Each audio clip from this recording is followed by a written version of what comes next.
Assalamualaikum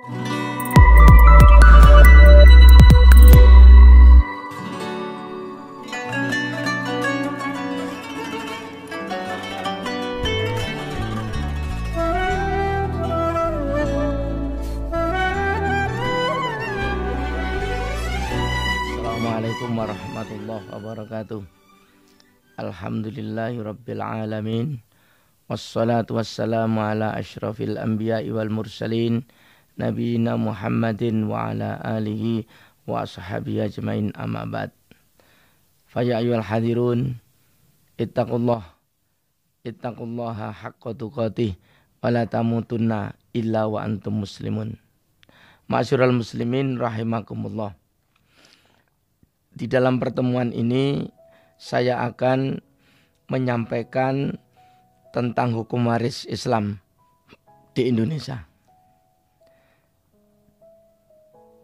Ternyata Allah itu memberikan tuntunan hukum waris Islam itu berbeda, hukum waris itu berbeda dengan ibadah-ibadah yang lain. Kalau ibadah-ibadah yang lain itu Allah tidak merinci, tetapi ketika Allah memberikan tuntunan terhadap hukum waris di dalam Islam ini, ternyata Allah memberikan secara rinci sebagaimana diatur di dalam surat An-Nisa. Nah, karena begitu pentingnya hukum waris Islam bagi orang-orang yang beragama Islam di Indonesia ini, maka kesempatan pada kali ini saya ingin menyampaikan materi tentang hukum Islam di Indonesia. Nah, tentang hukum Islam yang akan saya sampaikan ini akan saya bagi dengan 3 tahap. Tahap yang pertama ini akan saya pakai pengantar supaya kita menyadari bahwa betapa pentingnya hukum waris bagi kita orang Islam Indonesia. Yang kedua, kaitannya nanti dengan hubungan waris. Ya.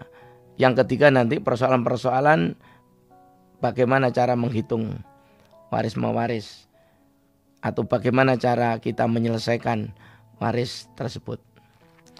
Ma'asyiral muslimin rahimakumullah. Sebagaimana dalil hadis yang pernah diriwayatkan oleh Ibnu Majah dan Daruqutni, Rasulullah sallallahu alaihi wasallam bersabda, an Abi Hurairah qala Rasulullah sallallahu alaihi wasallam, ya Aba Hurairah ta'allamul faraidha wa alimuha fa innahu nisfun ilmi wa huwa awwalu syai'in yunza'u min ummati. Rawahu Ibnu Majah wa Daruqutni. Ma'asyiral muslimin rahimakumullah. Hadis ini memberikan tuntunan kepada kita bahwa Rasulullah sallallahu alaihi wasallam berpesan kepada Abu Hurairah, wahai Abu Hurairah, pelajarilah faraid dan ajarkanlah kepada orang lain. Karena masalah ini adalah separuh ilmu dan mudah dilupakan. Serta ilmu itu yang pertama-tama akan dicabut dari umatku. Nah, maksudnya adalah pelajarilah faraid itu adalah pelajarilah hukum waris Islam. Nah, kenapa kita disuruh belajar oleh Rasulullah terhadap, atau kenapa Rasulullah memerintahkan kita untuk mempelajari hukum waris Islam? Karena hukum waris ini akan terjadi kepada setiap orang. Kenapa kok akan terjadi kepada setiap orang? Atau di dalam kata yang lain adalah hukum waris itu adalah pasti terjadi. Karena di dalam waris mewaris itu selalu dikaitkan dengan kematian. Nah, kematian itu pasti terjadi. Sebagaimana Allah memberikan statement di dalam ayat Al-Quran, yaitu kaitannya dengan bahwa setiap yang bernyawa, a'udzubillahi minasyaitonirrajim, kullu nafsin dha'iqatul maut. Fa innama tuwaffawna ujurakum yaumal qiyamah. Faman zuhziha 'anin nari wa udkhilal jannata faqad faz. Wa mal hayatud dunya illa mata'ul ghurur. Ayat ini memberikan petunjuk kepada kita bahwa setiap yang bernyawa itu pasti mati.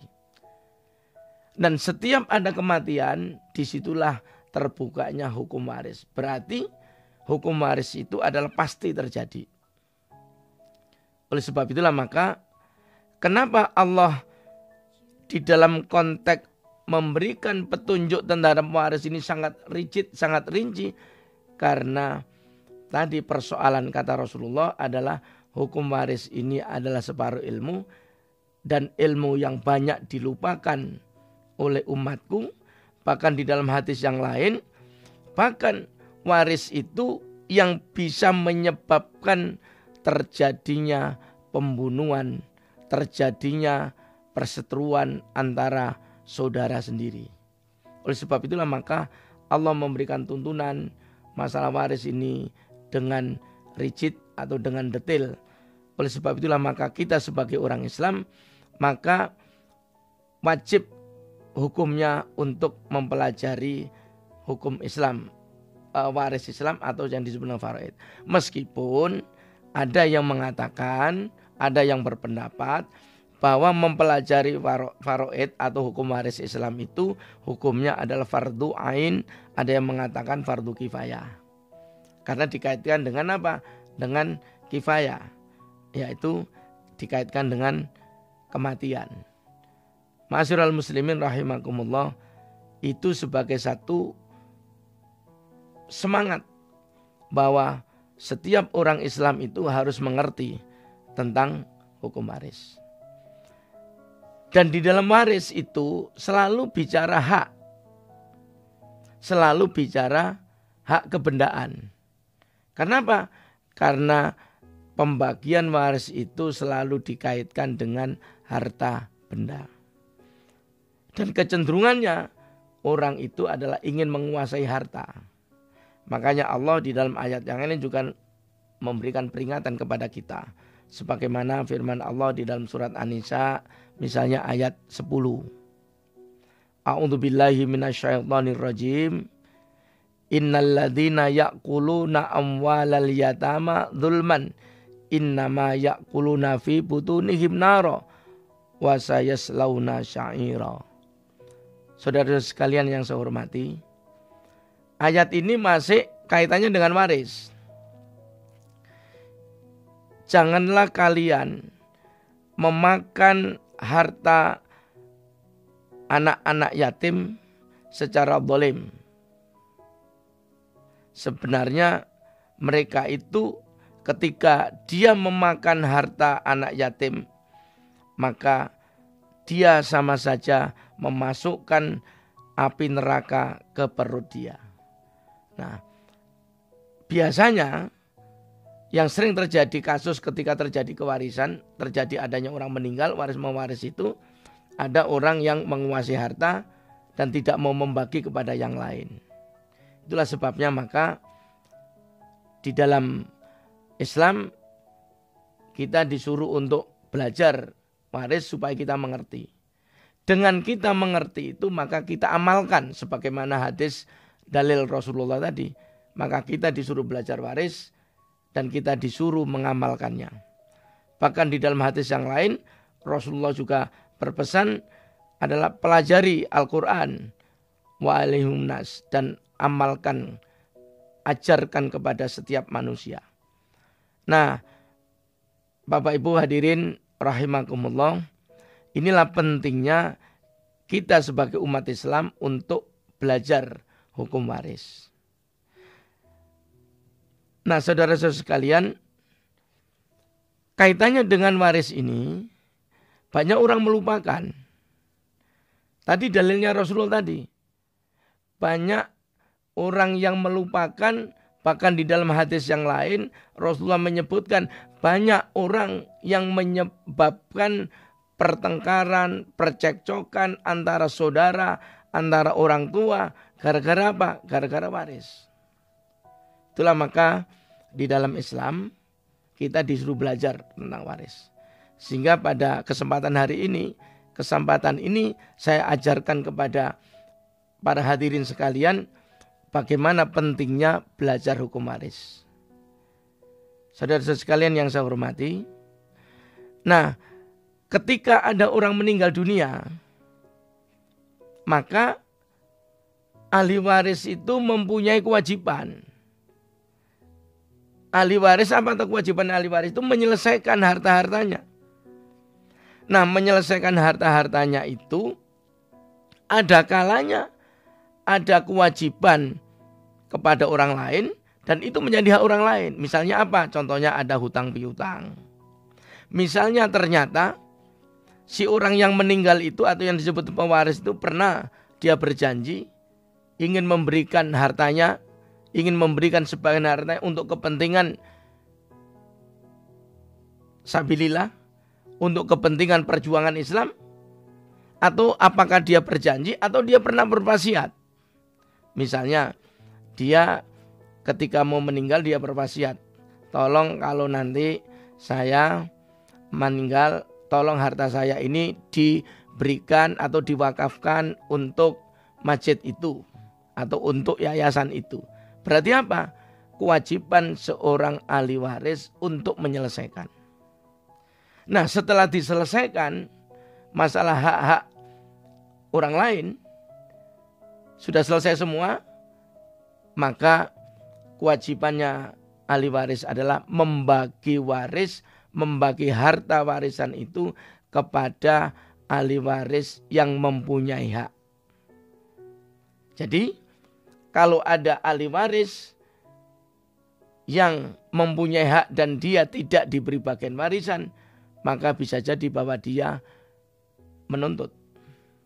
Nah, kenapa? Karena dia mengerti bahwa dirinya mendapatkan warisan tetapi dia tidak diberi oleh yang lain. Nah, itulah pentingnya bahwa kita sebagai orang Islam untuk bisa menyelesaikan, untuk bisa membagi waris. Kenapa? Karena kewajiban ahli waris adalah menyelesaikan harta waris.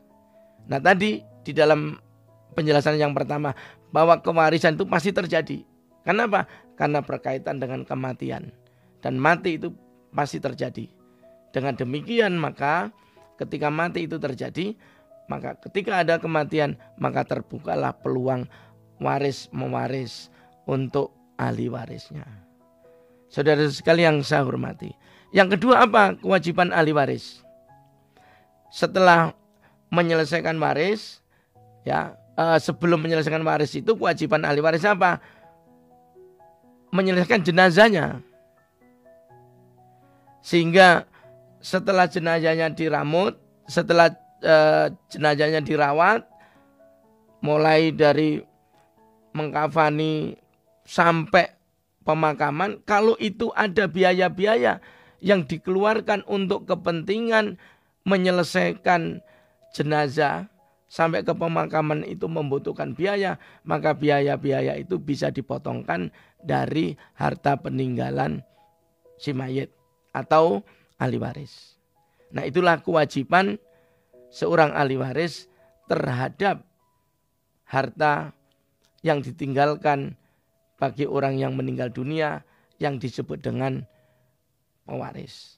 Oleh sebab itu kalau kita tidak mengerti tentang hukum waris Islam, maka kita tidak akan bisa menyelesaikannya. Nah, setelah hak-hak atau kewajiban yang harus ditunaikan tadi sudah selesai, ya, untuk biaya-biaya jenazah, untuk biaya-biaya pemakaman selesai, untuk hutang-hutang selesai, untuk kewajiban-kewajiban yang pernah disampaikan, apakah itu janji, apakah itu wasiat sudah selesai, maka harta harus diselesaikan kepada ahli waris yang berhak. Di Indonesia ada 3 sistem hukum Islam. Yang pertama adalah Islam, yang kedua adalah hukum adat, dan yang ketiga adalah hukum barat. Sehingga pada dasarnya orang Islam Indonesia mempunyai peluang yang sangat besar untuk menjalankan syariat Islam melalui hukum waris Islam. Sebagaimana ketentuan di dalam hukum yang berlaku di Indonesia, bahwa setelah berlakunya Undang-Undang Peradilan Agama, maka perkara-perkara waris bagi orang-orang yang beragama Islam, penyelesaiannya kalau itu terjadi sengketa, penyelesaiannya adalah di pengadilan agama, tidak lagi di pengadilan negeri. Dengan demikian maka orang Islam mempunyai peluang untuk menjalankan hukum Islam secara utuh di Indonesia. Ma'asyiral muslimin rahimakumullah. Sejak tahun 1990, pemerintah Indonesia sudah mengeluarkan yang namanya keputusan presiden atau instruksi presiden, namanya Impres pada tahun 90, yang disebut dengan kompilasi hukum Islam. Nah, di dalam kompilasi hukum Islam itu ada beberapa hukum. Ya, salah satunya adalah hukum waris Islam.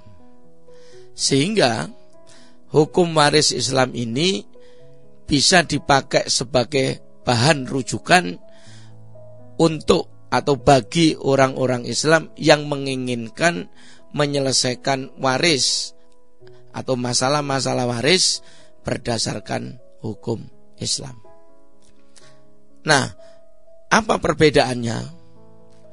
Memang di sini ada satu perbedaan, yaitu persoalan perbedaan yang selama ini dikenal, ya, sebelum adanya Impres, ya, itu adalah ahli waris, hukum waris yang berlaku di negara-negara Islam di luar Indonesia, yang disebut dengan hukum waris mazhab itu. Nah, perbedaannya apa? Perbedaannya adalah kalau di dalam hukum waris Islam itu, kalau di dalam hukum waris Islam di Indonesia ada yang namanya waris pengganti.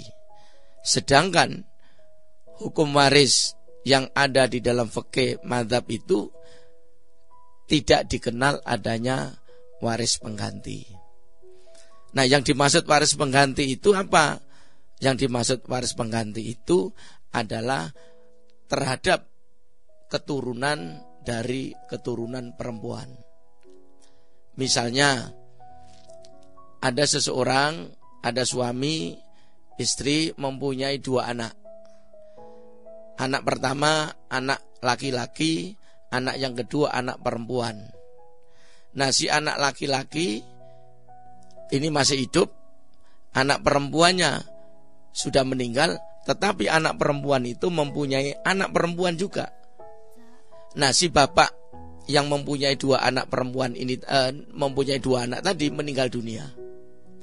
Kalau didasarkan pada fikih mazhab, maka si cucu perempuan dari anak perempuan itu terhalang, termahjub, karena dia adalah dari perempuan, dari keturunan perempuan, yang disebut dengan dzawil arham. Nah, kalau waris Islam di Indonesia itu tidak terhalang. Kenapa tidak terhalang? Karena dia mengganti kedudukan ibunya, sehingga tidak tertutup. Itulah perbedaan antara hukum waris Islam mazhab dengan hukum waris Islam yang berlaku di Indonesia yang ada di dalam kompilasi hukum Islam. Dengan demikian maka ketika terjadi adanya satu kematian seseorang, maka pada prinsipnya tidak ada lagi keturunan perempuan itu tidak mendapatkan warisan. Nah, ma'asyiral muslimin rahimakumullah, inilah yang penting saya sampaikan kepada masyarakat Indonesia yang beragama Islam, bahwa di Indonesia sudah mempunyai hukum waris Islam sendiri yang dikenal dengan kompilasi hukum Islam. Bagaimana dengan ketika kalau nanti ada orang yang ahli waris itu berbeda pendapat? Yang satu minta berdasarkan mazhab fikih, yang satu meminta mazhab kompilasi hukum Islam. Berarti di situ istilahnya terjadi sengketa. Kalau dia di situ terjadi sengketa karena adanya perbedaan hukum yang dipakai untuk menyelesaikan waris. Yang satu meminta hukum Islam yang berlaku di Indonesia, yang satu meminta hukum waris mazhab yang ada di dalam fikih. Maka cara penyelesaiannya ya dibawa ke pengadilan. Pengadilan mana? Ya pengadilan agama. Bagi orang-orang Islam, ke pengadilan agama. Nah, ketika nanti penyelesaiannya itu di pengadilan agama, maka hukum sebagai dasar yang dipakai untuk menyelesaikan kasus waris tersebut, sengketa waris tersebut, adalah hukum Islam yang berlaku di Indonesia yang disebut dengan kompilasi hukum Islam. Dengan demikian, maka tidak ada alasan lagi bagi orang Islam yang hidup di Indonesia atau bagi orang Islam Indonesia tidak mau menjalankan waris Islam. Karena di dalam ketentuan undang-undang dikatakan bahwa ketika terjadi sengketa waris, maka bagi orang-orang yang beragama Islam adalah ke pengadilan agama, tidak boleh lagi memilih apakah dia hukum adat maupun hukum barat, tetapi suka tidak suka, maka hukum Islam yang dipakai sebagai landasan untuk menyelesaikan waris. Kecuali para ahli waris itu di sini sepakat. Sepakat apa? Sepakat untuk berdamai dan sepakat untuk menggunakan hukum Islam yang berlaku di fikih, silakan. Tetapi ada kesepakatan. Kalau tidak ada kesepakatan, berarti terjadi sengketa. Kalau terjadi sengketa, maka harus diselesaikan berdasarkan hukum waris Islam yang berlaku di Indonesia. Hadirin ma'asyiral muslimin rahimakumullah. Nah, kaitannya dengan ini masih terjadi perbedaan di antara orang-orang Islam. Seolah-olah bahwa hukum waris Islam di Indonesia itu tidak bersumber pada hukum Islam. Tidak. Sebenarnya hukum waris Islam itu bersumber pada hukum Islam. Artinya bahwa KHI itu bersumber dari Al-Quran, bersumber dari Al-Hadis, dan bersumber dari ijtihad.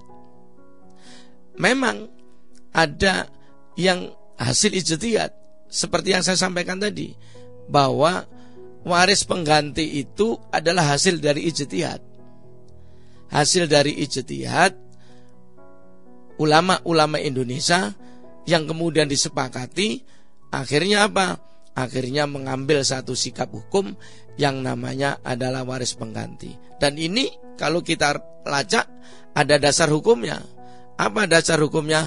Adalah salah satunya adalah surat An-Nisa ayat 7. Di mana dalam surat An-Nisa ayat 7 itu Allah telah berfirman, A'udzubillahi minasyaitonirrajim. Bismillahirrahmanirrahim. Lirrijali nasibum mimma tarakal walidani wal aqrabun. Walin nisa'i nasibum mimma tarakal walidani wal aqrabun. Qalla minhu au katsur nasibam mafruḍa. Jadi dari ayat ini bisa ditarik sebagai hukum bagi orang laki-laki ada hak bagian dari harta peninggalan ibu bapaknya dan kerabat-kerabatnya. Dan bagi orang wanita ada hak bagian pula dari harta peninggalan ibu bapaknya dan kerabat-kerabatnya. Baik ada yang dapat sedikit atau banyak menurut bagian yang telah ditetapkan oleh Allah. Jadi kalau diambil dari ayat tadi, maka antara laki-laki dan antara perempuan mempunyai hak yang sama untuk mendapatkan sebagai ahli waris. Persoalannya adalah mendapatkan banyak atau mendapatkan sedikit, itu adalah ketentuan Allah. Itu adalah bagian Allah. Maka Allah akan membagi. Bagaimana cara pembagian Allah? Diatur dalam surat An-Nisa ayat 11, An-Nisa ayat 12, surat An-Nisa ayat 176, dan hadis-hadis Rasulullah. Bagaimana pembagian itu adalah bentuk pembagian. Dan di situ disebutkan bagaimana seorang laki-laki, bagaimana seorang perempuan. Tetapi di situ tidak ada seorang yang ditentukan. Oh, kalau begitu ada orang yang tertutup, tidak ada. Cuma di situ ada apabila seorang laki-laki, seorang anak laki-laki dan seorang anak perempuan bersama-sama makan bagian anak laki-laki 2 kali bagian anak perempuan. Nah, di dalam kompilasi hukum Islam itu mengambil seperti itu. Seperti yang ada di dalam Al-Quran, yaitu surat An-Nisa ayat 11, surat An-Nisa ayat 12, surat An-Nisa ayat 176, dan hadis Rasulullah. Itulah yang dipakai sebagai satu pedoman untuk membagi. Ma'asyiral muslimin rahimakumullah. Oleh sebab itu maka tidak ada alasan lagi bagi orang Islam Indonesia kok tidak mau menerima hukum Islam. Kenapa? Karena pemerintah Indonesia sudah memberikan fasilitas untuk melaksanakan waris berdasarkan hukum Islam. Itulah sebabnya maka kalau masih ada orang Islam yang tidak mau menyelesaikan atau membagi waris berdasarkan hukum Islam, berarti dia menyimpangi atau berarti dia tidak mentaati ketentuan yang diatur oleh pemerintah. Nggak ada masalah, asal dengan catatan bahwa antara ahli waris itu ada kesepakatan, ada kerelaan. Kalau di dalam Al-Quran disebut adalah antarodin minkum, ridho sama ridho, rela sama rela, ikhlas sama ikhlas. Lah kalau sudah seperti itu berarti apa? Berarti masing-masing sudah menyadari untuk pembagian masing-masing. Dari pembagian masing-masing, haknya dia akan mendapatkan berapa. Dari hak dia mendapatkan berapa, maka dia mengikhlaskan, nggak apa-apa, saya menerima sedini juga nggak apa-apa. Bahkan sampai-sampai misalnya dia nggak mau menerima, kan nggak apa-apa, diikhlaskan, diberikan kepada yang lain, nggak apa-apa. Karena apa? Karena berarti di situ dia melepaskan haknya dengan secara ikhlas. Yang nggak boleh itu adalah hak orang lain dikurangi tidak sesuai dengan bagian yang ditentukan di dalam faraid atau ditentukan di dalam waris Islam. Harusnya dia mendapatkan hak sepertiga atau dia harusnya mendapatkan setengah, tetapi dia tidak diberi bagian, bahkan dihilangkan. Nah, ini yang menurut hukum Islam, menurut faraid, menurut hukum waris Islam tidak benar. Saudara-saudara sekalian, itulah yang saya sampaikan kaitannya dengan bagaimana peluang umat Islam Indonesia untuk bisa membagi waris berdasarkan hukum Islam. Sekian saja, saya lanjutkan nanti di kesempatan yang ketiga di dalam pembahasan sebab-sebab bagaimana orang mendapatkan warisan dan bagaimana cara menghitung hak-hak yang dia peroleh sebagaimana ketentuan yang ada di dalam hukum, yang ada di dalam hukum kompilasi hukum Islam, dan bagaimana nanti implementasi pelaksanaannya. Terima kasih. Assalamualaikum warahmatullahi wabarakatuh.